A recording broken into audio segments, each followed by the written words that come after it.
साध संगत जी बड़े प्यार से कहिए धन निंकार जी महापुरुषों जी। सदगुरु माता सुदीक्षा शबिंदर हरदेव जी महाराज की जय। निरंकारी राजमाता गुरु बचन अवतार की जय। साध संगत जी चैनल को सब्सक्राइब कर लीजिएगा साध संगत जी, ताकि हर वीडियो विचार आप जी के चरणों तक पहुंच सके। दास आप सभी का आभारी है। आपने जो प्यार दुलार दिया है ये सभी इस सतगुरु का मेहरबानी है। साध संगत जी, साध संगत जी, निरंकारी मिशन में जो परमात्मा दिखाया जाता है साध संगत जी, क्या कहीं से लाया जाता है या इसे बनाया जाता है, या राम और कृष्ण किसको दिखाया जाता है। साध संगत जी, जो ज्ञान नहीं ले होते हैं आश्चर्य में पड़ जाते हैं कि परमात्मा को दिखा पाना किसी के बस की बात नहीं है। सही बात है साध संगत जी, इसमें कोई संशय नहीं है कि परमात्मा को दिखा पाना सबके बस की बात नहीं है। लेकिन साध संगत जी कहते हैं कि जो वस्तु है इस दुनिया में,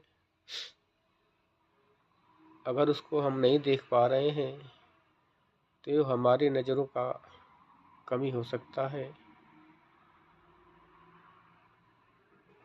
साध संगत जी, जो वस्तु नज़र आ रही है उसको हम अपनी बुद्धि विवेक से देख लेते हैं, लेकिन अगर बुद्धि विवेक हमारी नज़र जहाँ तक नहीं पहुँच पाती उसको हम मुश्किल का नाम दे देते हैं कि ये काम कठिन है। नहीं साध संगत जी, वेदों शास्त्रों में कई बार इसका जिक्र आया है कि अष्टावक्र जी ने राजा जनक जी को दिखाया, रविदास जी ने मीराबाई को दिखाया, भगवान नरसिंह का रूप प्रहलाद जी को मिला, साध संगत जी दिखा। साध संगत जी, ऐसे बहुत उदाहरण मिलते हैं जो इस परमात्मा का दीदार कराए हैं साध संगत जी। तो निरंकारी मिशन साध संगत जी कहीं से ना तो परमात्मा को बना के लाता है ना खरीद के लाता है साध संगत जी, ना कोई बनावटी बात है। परमात्मा स्वयं से बना हुआ है, इसको कोई कारीगर, कोई वैज्ञानिक नहीं बना सकता साध संगत जी। ये स्वयंभू है, इसीलिए इसका नाम स्वयंभू पड़ा है। ये स्वयं से बना हुआ है साध संगत जी। भू माने होना, स्वयं माने खुद ही, इसलिए इसका नाम खुदा भी है साध संगत जी। ये सारे जितने भी हम सभी गण हैं ये सभी का पति है, इसलिए ये गणपति के नाम से भी जाना जाता है साध संगत जी। नाम कितने भी देने साध संगत जी, लेकिन वस्तु वही की वही रहेगी साध संगत जी। जिस प्रकार पानी का नाम कई देशों में अलग अलग है, लेकिन पानी का काम केवल प्यास बुझाना है, इसी प्रकार परमात्मा जो है निराकार ब्रह्म है साध संगत जी, जो हर कण में व्याप्त है, घट घट में व्याप्त है। इसको दिखाने की जो कला है साध संगत जी, ये सच्चे सतगुरु के पास होती है, और सतगुरु केवल एक समय में उत्पन्न होता है साध संगत जी। कोई भले ही अपना नाम सतगुरु रख दे, लेकिन जब उसके पास ये कला न होगी दिखाने की और खुद न देखा हो, तो केवल नाम सतगुरु रख देने से कोई सतगुरु नहीं हो सकता साध संगत जी। जिस प्रकार कहते हैं कि जौहरी जब अपना बोर्ड लगाता है तो लिखता है कि 100% गारंटी है, तो साध संगत जी अगर उसके दुकान में कोई डुप्लीकेट सामान बिछेगी तो कितना दिन बिछेगी, कुछ न कुछ दिन के बाद पोल खुल जाएगा। लेकिन साध संगत जी अगर ओरिजिनल चीज़ है, जो बाहर बोर्ड लगा है वो अंदर भी है, तो उसका जो व्यापार है बढ़ता जाएगा साध संगत जी। आज निरंकारी मिशन जो बातें बताता है कि आओ रब के दर्शन कर लो, साध संगत जी ये कहीं सुनी की बात नहीं है, देखा सुनी की बात नहीं है, कहते हैं पढ़ी लिखी की बात नहीं, देखा देखी बात दुल्हा दुल्हन मिल गए तो फीकी भई बारात। पहले जब भी कोई आता है तो उसे आश्चर्य होता है, लेकिन जैसे ही ज्ञान कक्ष में बैठता है, सत्संग जी रूबरू होता है इस मालिक से, रब से, वो सभी के दिल झूम उठते हैं और इन आँखों में वो ज्योति सतगुरु डाल देते हैं। जब ये कण कण में परमात्मा विराजमान दिखाई देने लगता है। सत्संग जी, ये सत्य बात है। दास भी इसी तथ्य को लेकर कई सालों तक भ्रम में पड़ा था, ज्ञान नहीं लेता था कि ये लोग ढोंग करते होंगे। नहीं सत्संग जी, ढोंग नहीं। जितने ये लोग ज्ञान लिए हैं, उनको ज्ञान लेने के बाद ऐसा महसूस होता है कि है नीरे सूझत नहीं, धृग धृग ऐसे जिन, तुलसी इस कलिकाल को भयो मोतिया बिन। और भी बाणी आती है कि दूरी नहीं है प्रभु से कोई, बस अज्ञान की दूरी है। दूर बनाती प्रभु से तुझको, तेरी ही मगरूरी है। कैसे दूर हो सकता है जो हाजिर नाजिर रहता है, अंधियारे में भटक रहा है दूरी से जो कहता है।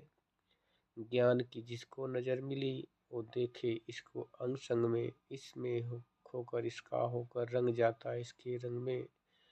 प्रभु को जो जाने हैं बंदे, बात को उनकी मान जरा, कहे अवतार कड़कड़वासी रमे राम को जान जरा।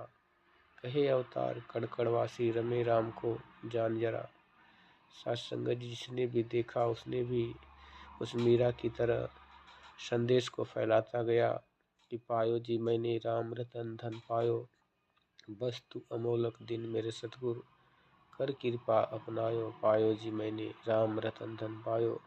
मीरा जी के जीवन में भी ऐसा ही घटना घटित हुआ। सत्संग जी, इन्होंने श्री कृष्ण की मूर्ति को इस प्रकार प्रेम करती थी कि दिन रात उनसे अलग नहीं हो पाती थी। उनकी प्रेमा भक्ति जो शास्त्रों में वर्णन है, सत्संग जी इतिहास गवाह है। सत्संग जी उनको भोग लगाना, नहलाना, खिलाना पिलाना सब मूर्ति को करती थी सत्संग जी। लेकिन जैसे ही मूर्ति टूटती है, खंडित होती है, ठोकर लगता है, उनके दिल पर एक गहरी चोट बैठती है कि मेरा परमात्मा टूट गया। इतने में कोई वृद्ध महात्मा आते हैं, देखते हैं मीरा रो रही है और पूछते हैं क्या बात है। तो मीरा जी कहती हैं कि आज मेरा परमात्मा टूट गया, मैं किसको खिलाऊंगी, किसको भोग लगाऊंगी।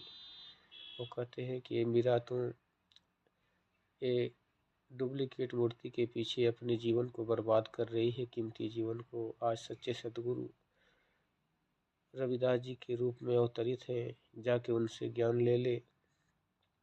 सत्संग जी पता पूछकर जब मीराबाई जी सतगुरु बाबा रविदास जी के चरणों में अर्पित होती हैं, तो वहाँ उन्होंने उनकी रोज़मर्रा की जो दैनिक जीवन था, सत्संग जी वो कार्य में लगे हुए थे और वो कहें कि मैं कार्य बंद करके आपको ज्ञान नहीं दे सकता, इसलिए मेरे साथ सहयोग करना पड़ेगा।